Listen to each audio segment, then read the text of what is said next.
कक्षा 10 संस्कृत की क्लास को आगे बढ़ाते हुए अंतिम क्लास में हमने पढ़ा था हल या व्यंजन संधि।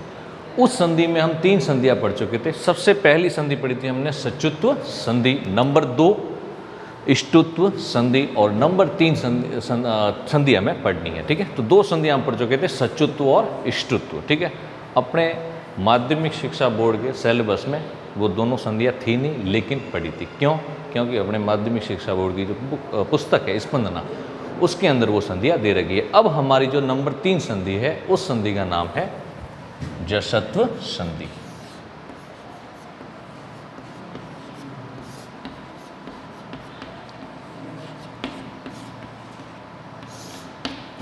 इस संधि का जो सूत्र है वह है झलाम जशो अंते। झलाम जशो अंते। देखो इस सूत्र का मतलब क्या होता है? इस सूत्र का मतलब होता है कि जो झल होता है उस झल को क्या हो जाता है? जस हो जाता है। ये जो झल है ये झल किस में बदल जाता है? जस में बदल जाता है। झल एक प्रत्यार है, जस एक प्रत्यार है। और प्रत्याहारों के बारे में मैं आपको पहले बता चुका हूं कि प्रत्याहार किसे कहते हैं। प्रत्याहार वे होते हैं, प्रत्याहार जो हमारे 14 माहेश्वर सूत्र है, उन 14 माहेश्वर सूत्रों का जो संक्षिप्त रूप होता है वह क्या कहलाते हैं? प्रत्याहार कहलाते हैं। जिनकी मैंने संख्या भी बताई थी 42 और 44 संख्या। 42 भी होती है और कहीं कहीं 44 भी दे रखी है। ठीक है, तो ये जो झल प्रत्याहार है, ठीक है, ये किस में बदल जाते हैं? जस प्रत्याहार में बदल जाते हैं। ये जो संधि है आपकी जसत्व संधि, ये व्यंजन संधि में सबसे महत्वपूर्ण है।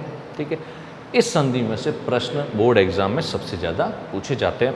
उदाहरण में बताऊंगा कि कौन कौन से शब्द पूछे जा चुके हैं। ठीक है, अब ये देखिए झल को जस हो जाता है। सबसे पहली बात कि झल होता क्या है और उसके बाद कि ये जस क्या होता है। दोनों प्रत्याहार है, तो झल प्रत्याहार में कौन कौन से वर्ण होते हैं, जस प्रत्याहार में कौन कौन से वर्ण होते हैं। और इसके अलावा मैं आपको पहले ही बता चुका हूँ कि संधि जो होती है वह होती है इसकी और इसकी, मतलब पहले शब्द के अंतिम वर्ण और दूसरे शब्द के प्रथम वर्ण में होती है। संधि जो होती है वह हमेशा पहले शब्द के अंतिम वर्ण और दूसरे शब्द के प्रथम वर्ण में होती है। तो यहां जो कह रहा है, यहां जब संधि होगी तो देखो कैसे होगा। ये हो गया, ठीक है, ये और ये कह रहा है जसत्व संधि में कि जो पहले शब्द का जो अंतिम वर्ण होगा वह क्या होगा? झल प्रत्याहार होगा।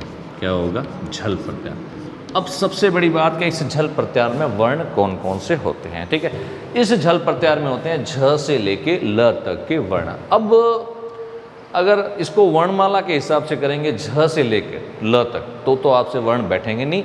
अब वास्तव में इसमें वर्ण क्या होते हैं? इसमें होते हैं प्रत्येक वर्ग का पहला, दूसरा, तीसरा, चौथा स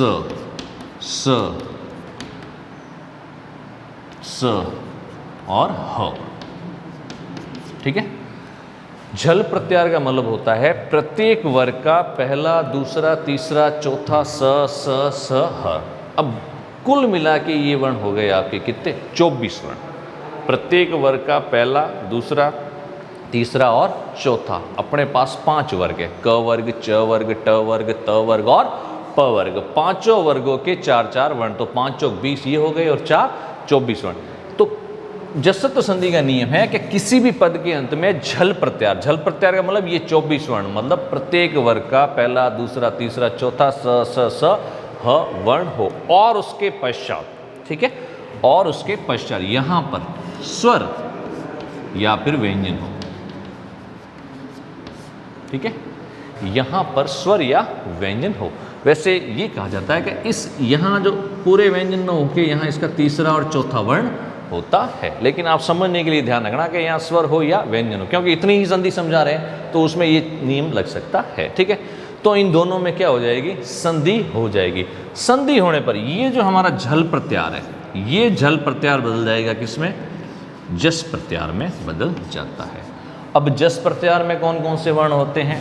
ज, ब, ग, ड और द। ज, ब, ग, ड, द, अर्थात प्रत्येक वर्ग का कौन सा वर्ण? तीसरा वर्ण, तीसरा वर्ण। ठीक है, ये इस संधि का क्या रहेगा? नियम रहेगा। दोबारा सुन लीजिए, संधि का नाम जसत्व संधि, सूत्र झलाम जसो अंते। झल को क्या हो जाता है? जस हो जाता है। नियम, संधि होती है पहले शब्द के अंतिम वर्ण और दूसरे शब्द के प्रथम वर्ण की। यहाँ इस जसत्व संधि में पहले शब्द का जो अंतिम वर्ण होता है वह क्या होता है? झल प्रत्यार होता है। झल प्रत्यार का मतलब होता है प्रत्येक वर्ग का पहला, दूसरा, तीसरा, चौथा स और ह, अर्थात कुल मिला के पूरे 24 वर्ण, और उसके पश्चात स्वर या व्यंजन। व्यंजन में ज़्यादातर तीसरा और चौथा वर्ण होता है। तो इन दोनों में क्या हो जाएगी? संधि हो जाएगी। संधि होने पर ये जो झल प्रत्यार होगा यहाँ पे, ठीक है, जो प्रत्येक वर्ग का पहला, दूसरा, तीसरा, चौथा स है, ये झल प्रत्यार किस में बदल जाएगा? जस प्रत्यार में। ज, ब, ग, ड, द। अर्थात कहने का मतलब है कि यहाँ जो वर्ण होगा, ठीक है, सीधी सी बात है, ध्यान से सुनना, यहाँ जो वर्ण होगा वह वर्ण अपने ही वर्ग के तीसरे वर्ण में परिवर्तित हो जाएगा। च में, ब में, ग में, ड में और द में, इन पांचों वर्णों में परिवर्तित होगा। कब? किस कंडीशन में? जब आगे स्वर या ये व्यंजन परे हो और अपने ही वर्ग के तीसरे वर्ण में बदल जाएगा। ठीक है, अब यहाँ नहीं कि जैसे यहाँ क है तो क च वर्ग के तीसरे वर्ण में बदलेगा, नहीं, क है तो क अपने ही वर्ग के तीसरे वर्ण मतलब ग में बदल जाएगा। अब इस नियम को उदाहरण से समझते हैं। इसके उदाहरण बहुत इंपॉर्टेंट हैं, परीक्षा में पूछे जाते हैं। आप देखिए कैसे होते हैं।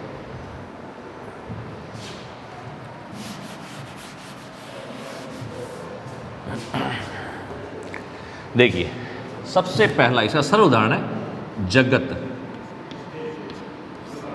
दन ईस। ठीक है, हिंदी में भी ये शब्द होता है जगत दन ईस। अब देखिए क्या है, संधि किसकी होती है? संधि होती है पहले शब्द के अंतिम वर्ण और दूसरे शब्द के प्रथम वर्ण की। यहाँ नियम क्या कह रहा है? पहले शब्द का अंतिम वर्ण क्या होना चाहिए? झल प्रत्यार। अब यहाँ क्या है? त। ये त झल प्रत्यार का वर्ण है या नहीं है? पहले हम ये समझते हैं। ये त झल प्रत्यार का वर्ण है। क्यों? क्योंकि झल प्रत्यार में प्रत्येक वर्ग का पहला, दूसरा, तीसरा, चौथा वर्ण आता है। ये त वर्ग का पहला वर्ण है, इसलिए झल प्रत्यार का वर्ण है। उसके बाद क्या आ गया? स्वर आ गया। ठीक है, दोनों में कौन सी संधि हो गई?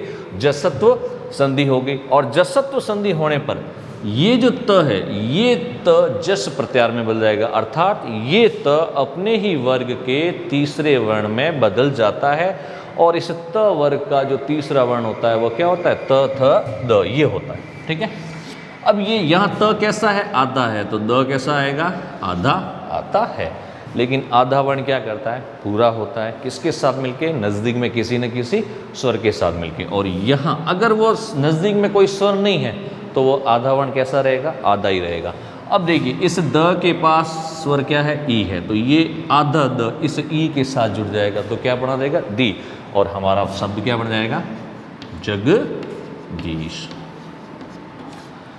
इसी प्रकार इसका जो मोस्ट इंपॉर्टेंट शब्द है, जो बोर्ड एग्जाम में 3 से 4 बार पूछा जा चुका है, ठीक है, वो है हमारा वाकदन ईस। क्या शब्द है? वाकदन ईस। जब हम इसका संधि का पद बनाएंगे तो संधि का पद बन जाएगा इसका क्या? वागीस। ठीक है, इसी प्रकार आगे बढ़ते हैं तो आपकी किताब का एक शब्द है वागीश्वरी। क्या शब्द है? वागीश्वरी।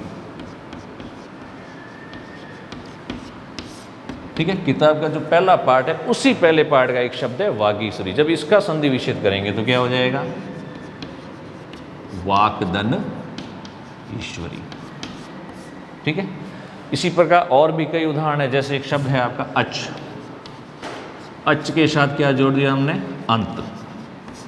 तो अब ये बना कैसे, इसको समझ लीजिए। ठीक है, यही नियम, ठीक है, जसत्व संधि का कि भाई किसी भी पद के अंत में क्या होना चाहिए? झल प्रत्यार होना चाहिए। अब ये च झल प्रत्यार में आता है नहीं आता है? बिल्कुल आता है। प्रत्येक वर्ग का पहला, दूसरा, तीसरा, तो ये च वर्ग का पहला वर्ण है। ठीक है, उसके बाद क्या है? स्वर है। दोनों में संधि हो जाएगी। संधि से ये च अपने ही वर्ग के तीसरे वर्ण में बदल जाएगा। और इस च का तीसरा वर्ण क्या होता है? ज, च छ ज, तो शब्द बन जाएगा अजंत। इसी प्रकार इसका जो मोस्ट इंपॉर्टेंट शब्द जो सबसे ज्यादा पूछा जाता है वो होता है दिक्, धन, अंबर। क्या शब्द है? दिक् प्लस अंबर। अब इन दोनों की जब संधि करेंगे तो हमारा शब्द क्या बन जाएगा? दिगंबर। अब देखिए, अब यहां जितने भी शब्द बन रहे हैं, ठीक है, उनके पीछे ये देखो, यहाँ ई, ठीक है, यहाँ ई, यहाँ अ, यहाँ करीब करीब सारे के सारे क्या है? स्वर है। अब स्वर रहित हम शब्द बनाते हैं जिसमें क्या होगा? स्वर नहीं होगा ना, तो वो जो तीसरा वर्ण आएगा वो कैसा रहेगा? आधा ही रहेगा। उसका उदाहरण देख लीजिए। जैसे एक शब्द है आपका सट प्लस दर्शनम। अब यहां देखिए, ये ट झल प्रत्यार का वर्ण है, प्रत्येक वर्ग का पहला, दूसरा, तीसरा, चौथा, ये ट वर्ग का पहला वर्ण हो गया, ठीक है। यहाँ द है, ठीक है, इन दोनों में संधि हो जाएगी। ये ट अपने ही वर्ग के तीसरे ट ठ ड, तो शब्द हमारा, अब देखिए यह ड आ जाएगा नया वर्ण, ठीक है, लेकिन आगे कोई स्वर नहीं है तो ये ड कैसा रहेगा? आधा रहेगा। तो इसका जो शब्द बनेगा वो क्या बन जाएगा? स ड दर्शनम, ठीक है। इसी प्रकार एक शब्द होता है सुबंत। इसका जब हम संधि विच्छेद करेंगे, ठीक है, तो देखो इस संधि को अगर थोड़ा सा इजी समझने की कोशिश करें तो इस संधि में होता क्या है?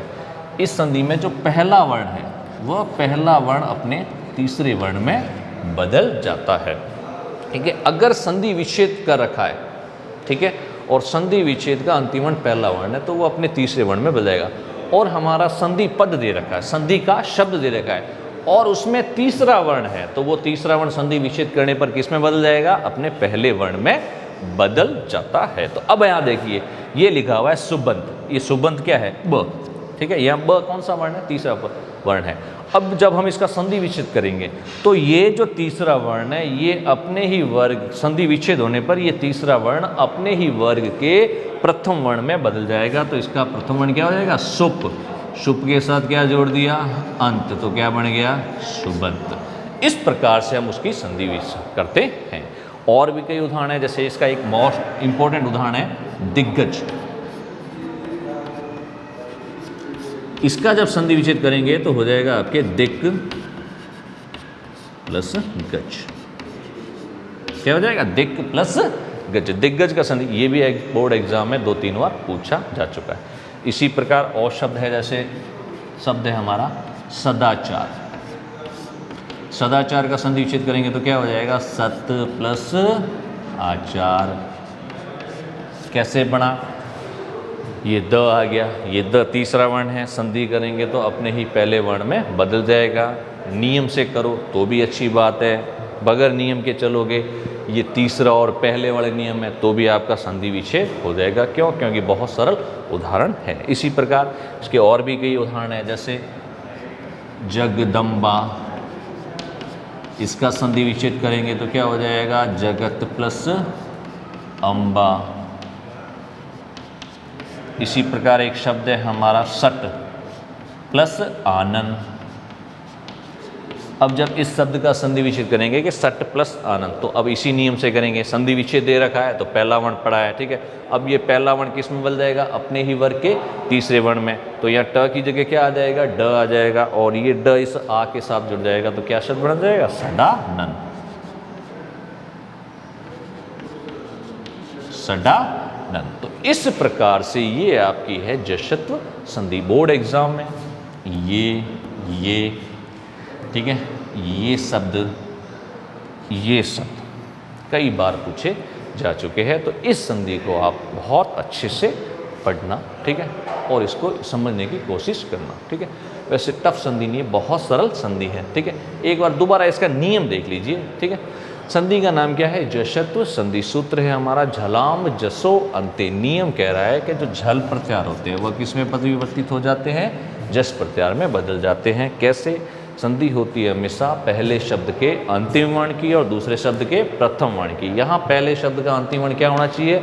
झल प्रत्यार। झल प्रत्यार का मतलब क्या होता है? प्रत्येक वर्ग का पहला, दूसरा, तीसरा, चौथा स ह वर्ण होते हैं और उसके पश्चात स्वर या व्यंजन, और व्यंजन में आपका तीसरा चौथा वर्ण होता है। तो इन दोनों में क्या हो जाएगी, संधि हो जाएगी।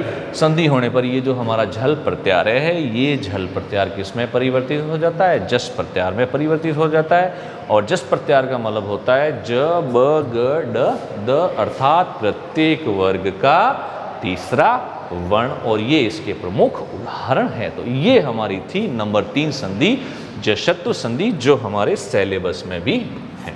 ठीक है, इससे पहले जो हमने 2 संधियां पढ़ी, सचुत्व संधि और इष्टुत्व संधि, वो दोनों संधियां हमारे सिलेबस में नहीं है, इसलिए पढ़ी क्योंकि वो हमारी पुस्तक में है, किताब में दे रखी है। ये संधि हमारी किताब में भी दे रखी है और हमारे सिलेबस में भी है। ठीक है, अब हम जो कंटिन्यू 3 संधियां पढ़ेंगे, ये पढ़ ली, इसके बाद चौथी और पांचवी, वो दोनों संधियां भी हमारे सिलेबस में है। इसके अलावा जो 2 संधियां पढ़ेंगे वो सिलेबस में नहीं है। तो ये थी हमारी जसत्व संधि। अब हम इससे अगली जो संधि पढ़ेंगे, उस संधि का नाम है अनुस्वार संधि।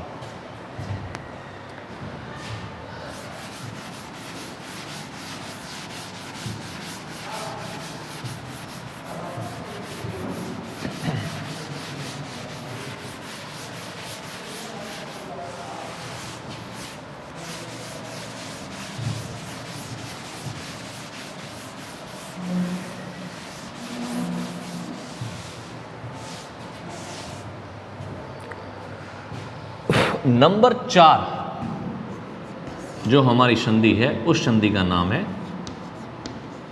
अनुस्वार संधि।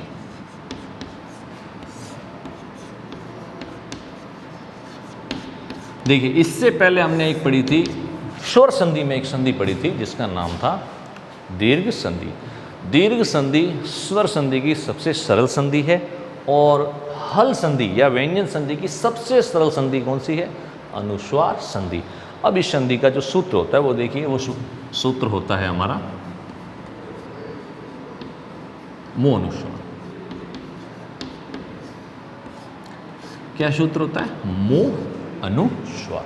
ठीक है, अब देखिए, सबसे पहले ये शब्द दे रखा है मो अनुस्वार, इसी शब्द का संधि विच्छेद करते हैं। क्यों? क्योंकि ये संधि मैंने आपको पढ़ा रखी है, एक पढ़ा भी रखी है, एक अभी पढ़ानी बाकी है। देखिए, इस संधि का जब हम इस शब्द का, ये जो सूत्र है अपना अनुस्वार संधि का, मो अनुस्वार, इस शब्द का जब हम संधि विच्छेद करेंगे तो एक तो हो जाएगा हमारा मो प्लस अनुस्वार।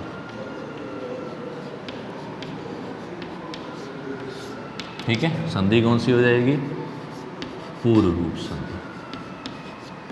ठीक है, जो हमने पढ़ रखी है, किस संधि में, स्वर संधि में। और इसी शब्द का जो दूसरा संधि विच्छेद हो जाएगा वह हो जाएगा महदन अनुस्वार। और इसका जो संधि विच्छेद ये होगा जाएगा आपके उत्तु संधि। ये उत्तु संधि जो है, ये विसर्ग संधि का एक भेद है, जो अभी हम हल संधि पढ़ रहे हैं। जैसे ही हमारी हल संधि खत्म होगी, उसके बाद जब हम विसर्ग संधि पढ़ेंगे तो उसमें सबसे पहली संधि हमारी क्या है, उत्तु संधि है।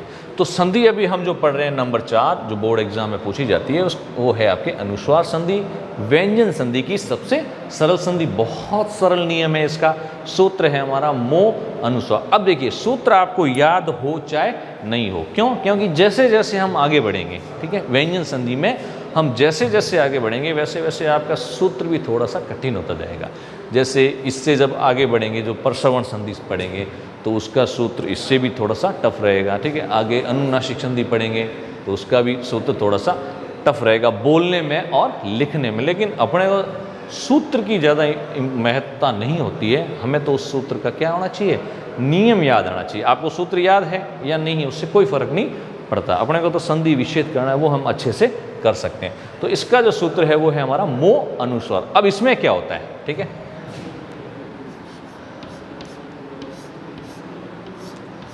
देखो ये क्यों लिखते हैं, ये इसलिए लिखते हैं क्योंकि जो हमारी संधि होती है वह संधि हमेशा पहले शब्द के अंतिम वर्ण और दूसरे शब्द के प्रथम वर्ण की होनी चाहिए। तो यहाँ नियम क्या कह रहे हैं अनुस्वार संधि में या मो अनुस्वार का, कि किसी भी पद के अंत में, हम बोलते हैं पदांत, पदांत का अर्थ होता है पद प्लस अंत, मतलब पद के अंत में, किसी भी पद के अंत में क्या हो, ये हो, क्या हो, म हो। ठीक है, म हो, ये हलंत वाला। ठीक है, और उसके पश्चात कोई भी व्यंजन। ठीक है, इसका नियम समझना बहुत सरल है कि किसी भी पद के अंत में म हो और उसके पश्चात कोई भी व्यंजन हो तो इन दोनों में क्या हो जाएगी, संधि हो जाएगी। संधि होने पर ये जो हमारा म है, ये म किस में बदल जाएगा, ये म बदल जाएगा अपने अनुस्वार में बदल जाएगा। ठीक है, अनुस्वार का मतलब इस प्रकार से किसी न किसी वर्ण के ऊपर एक क्या चल जाएगी, बिंदी चल जाएगी। ये हमारा अनुस्वार संधि का छोटा सा नियम है। देख लीजिए क्या नियम है, संधि का नाम अनुस्वार संधि। सूत्र इसका क्या रहेगा, मो अनुस्वार। क्या कह रहा है, किसी भी पद के अंत में म हो और उसके पश्चात कोई भी व्यंजन हो तो इन दोनों में क्या हो जाएगी, संधि हो जाएगी। संधि होने पर ये जो म है, ये म किस में बदल जाएगा, अनुस्वार में बदल जाएगा। अनुस्वार का मतलब होता है किसी भी वर्ण के ऊपर जो बिंदी होती है, या फिर कह सकते हैं कि हम वैसे ये जो अनुस्वार होता है इसको हम किसी भी वर्ग का पंचम वर्ण कह सकते हैं। तो देखो इसका उदाहरण देखिए, जैसे है अहम धन पठामि। देखिए नियम समझते हैं, पद के अंत में क्या होना चाहिए, म हलंत का, ये म हलंत का होना चाहिए। उसके पश्चात कोई भी व्यंजन, ये प व्यंजन है, दोनों में क्या हो गई, संधि। संधि होने पर ये म यहाँ से हट जाएगा, इस म के स्थान पर क्या आ जाएगा, अनुस्वार आदेश हो जाएगा। और ये जो अनुस्वार है ये कहाँ चल जाएगा, इससे पहले वाले वर्ण पे चढ़ जाएगा। तो इस ह के ऊपर बिंदी चढ़ गई तो क्या शब्द बन जाएगा हमारा, अहम पठामि। इसी प्रकार एक शब्द है हमारा धर्मम धनचर। ठीक है, तो क्या हो जाएगा, इसका जब संधि विच्छेद करोगे तो हो जाएगा, संधि पद बनाओगे तो धर्मम चर। इसी प्रकार जैसे ये आ गया त्वम गस्सी, अब वो कहेगा कि इस शब्द का क्या करिए, संधि विच्छेद करिए। त्वम गच्छसि, इस शब्द का क्या करना है, संधि विच्छेद करना है। तो जब हम इस शब्द का संधि विच्छेद करेंगे तो करना क्या है, इस अनुस्वार को हटा दीजिए। ठीक है, इस अनुस्वार के स्थान पे म अलंत का लगा दिए, शब्द क्या बन जाएगा, त्वम प्लस गस्सी। ठीक है, ये इसके उदाहरण है। ठीक है, जैसे एक और होता है, जैसे शब्द है हमारा सत्यम प्लस वद। अब जब हम इसका संधि पद बनाएंगे तो क्या बन जाएगा, सत्यम वद, सत्य बोलो। तो ये है आपका अनुस्वार संधि। ठीक है, जिसका सूत्र है मो अनुस्वार। व्यंजन संधि की सबसे सरल संधियों में से एक संधि है। ठीक है, और एग्जाम में बहुत कम पूछी जाती है, सिर्फ अब तक एक बार ही पूछी जा चुकी है, लेकिन पूछी जरूर जा सकती है। ठीक है, तो अब हमारी जो अगली संधि है, जिस संधि का नाम जो अपने सिलेबस में है, पांचवी संधि, जिसका नाम है परसवर्ण संधि। ठीक है, वह संधि हम पढ़ेंगे हम हमारी अगली कक्षा में। ठीक है सर ओ अश्विनी जी, कर दिया मैंने।